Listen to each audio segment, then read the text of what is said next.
आज हम जानेंगे जैन आगम शास्त्र भगवती सूत्र शतक 6 उद्देशक 5 के आधार पर, जिसमें भगवान महावीर के प्रमुख शिष्य गौतम तमस्काई से संबंधित जिज्ञासा करते हैं। तमस्काई यानी अंधकार वाले पुद्गलों का समूह, जिसे देखकर देवता भी डरते हैं। तो तमस्काई क्या है, तमस्काई किसे कहते हैं, तमस्काई से संबंधित थोड़ा सा विस्तार से जानेंगे आज की इस वीडियो में भगवान महावीर के साक्षात ज्ञान से।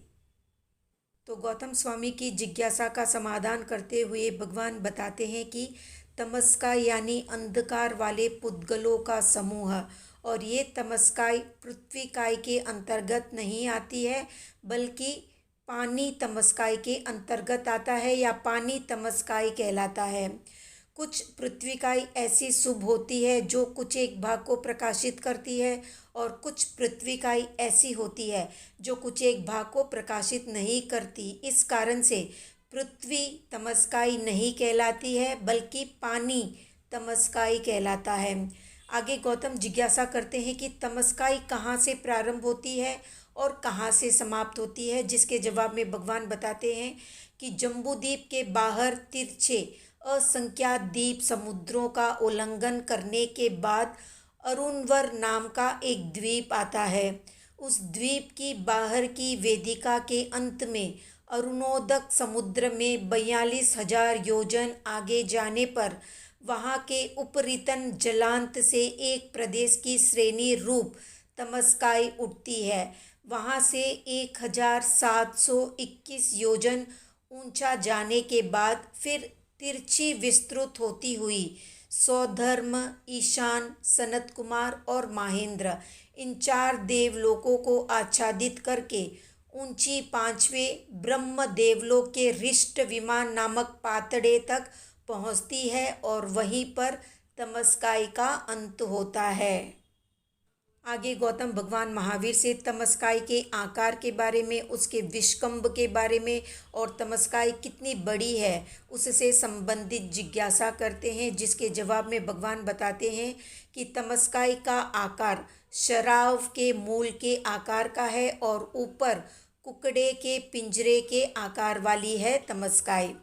तमस्काई का विष्कंभ संख्येय विस्तृत भी है और असंख्येय विस्तृत भी है। तमस्काई कितनी बड़ी होती है, इस पर भगवान कहते हैं कि सभी द्वीप और समुद्रों के सर्व आभ्यंतर अर्थात बीचों बीच ये जम्बूद्वीप है, और वो 1 लाख योजन का लंबा चौड़ा है, और इसकी परिधि है 3,16,227 योजन, 3 कोस, 128 धनुष और 13.5 अंगुल से कुछ अधिक है। कोई महारिद्धि संपन्न देव 3 चुटकी बजाने पर संपूर्ण जम्बूद्वीप की 21 बार परिक्रमा करके आ जाता है।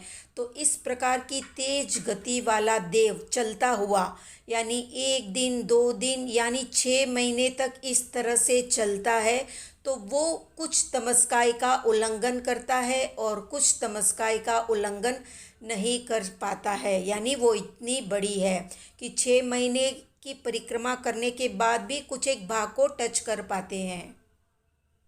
आगे गौतम जिज्ञासा करते हैं कि क्या तमस्काई में बड़े मेघ है, तो भगवान कहते हैं कि तमस्काई में बड़े मेघ संस्वेद को प्राप्त होते हैं, समूर्छित होते हैं और वर्षा बरसाते हैं, यानी बारिश करते हैं। और वो बारिश देवता भी करते हैं, असुर भी करते हैं और नागकुमार के देवता भी करते हैं। तमस्काई में बादर स्तनित यानी मेघ गर्जना होती है और बिजली चमकती है। तो भगवान से गौतम पूछते हैं कि क्या ये जो बारिश, बिजली और मेघ की गर्जना होती है उसको देवता करते हैं, असुर करते हैं या नाग करते हैं। तो जिस पर भगवान कहते हैं कि उसे देव भी करते हैं, असुर कुमार भी करते हैं और नाग कुमार भी करते हैं, यानी बादलों की गर्जना और बिजली की चमकना। आगे भगवान बताते हैं कि तमस्काई में बादर पृथ्वी और बादर अग्नि नहीं होती। बादर यानी स्थूल, क्योंकि स्थूल पृथ्वी तो रत्नप्रभा आदि 8 पृथ्वियों में, पर्वतों में और विमान आदि में ही होती है, और बादर अग्नि मनुष्य क्षेत्र में ही होती है। इसलिए तमस्काई वाले प्रदेश में बादर पृथ्वी और बादर अग्नि नहीं होती। पर जो बादर पृथ्वी का एक जीव और बादर अग्नि का के जीव विग्रह गति में होते हैं, वे ही वहाँ तमस्काई वाले प्रदेश में पाए जाते हैं। तमस्काई में चंद्र सूर्य आदि नहीं है, पर तमस्काई के पास है, इसलिए वहाँ उनकी प्रभा भी है और वो प्रभा तमस्काई में पड़ती भी है, पर वो नहीं के बराबर है।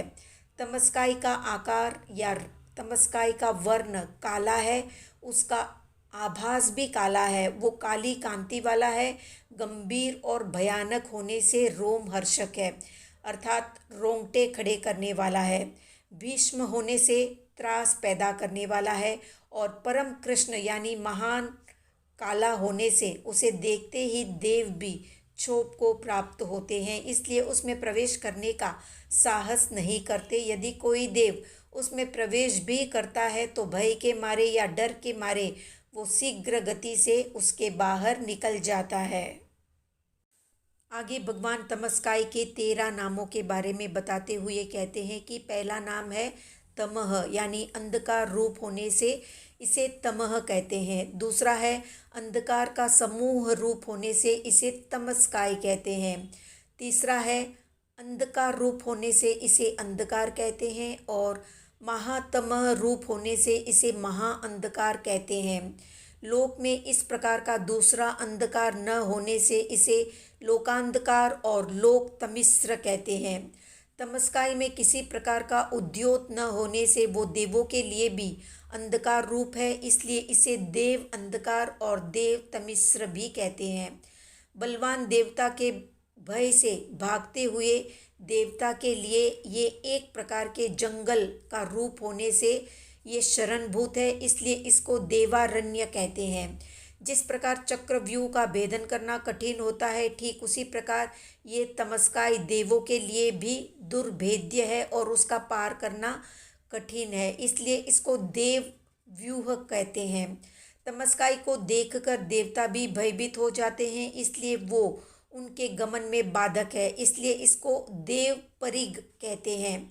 तमस्काई देवों के लिए भी क्षोभ का कारण है, इसलिए इसको देव प्रतिक्षोभ कहते हैं।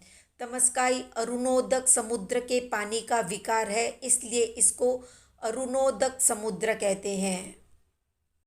तो तमस्काई पानी, जीव और पुद्गलों का परिणाम है। उसमें बादर वायु, बादर वनस्पति और त्रस जीव उत्पन्न होते हैं, क्योंकि वायु और वनस्पति की उत्पत्ति अपकाई में संभवित है। इसके अतिरिक्त दूसरे जीवों की उत्पत्ति तमस्काई में संभवित नहीं है, क्योंकि दूसरे जीवों का वो स्वस्थान नहीं है।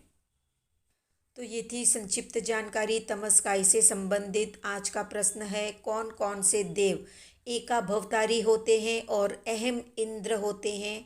कमेंट में बताएं। वीडियो पसंद आया तो लाइक, शेयर, सब्सक्राइब करिए। अब आप हमारे व्हाट्सएप ग्रुप से भी जुड़ सकते हैं।